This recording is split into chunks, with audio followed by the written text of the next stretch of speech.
अस्सलाम वालेकुम दोस्तों ये ब्रिज है इस्तांबुल का। हम एशिया की साइड से दाखिल हो रहे हैं और यूरोप की तरफ जा रहे हैं इस पुल के ज़रिए। इस पुल का नाम है 15 जुलाई शहीद ब्रिज।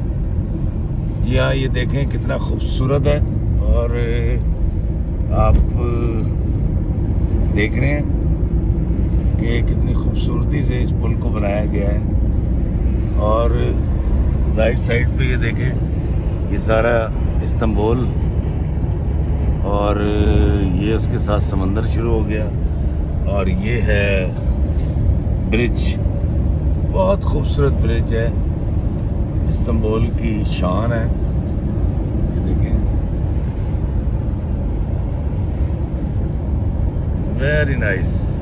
हम एशिया की साइड से दाखिल हुए हैं, जो एशियन एरिया है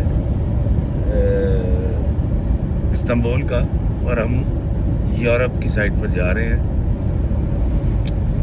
खूबसूरत ब्रिज, प्यारा ब्रिज, और इसकी डेकोरेशन, इसकी रोशनी और इसकी खूबसूरती, इसकी कुशादगी अपनी मिसाल आप है।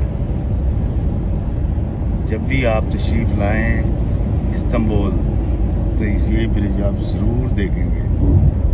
ये हम आ गए कोनिया से इस्तांबुल। इस्तांबुल जाग रहा है।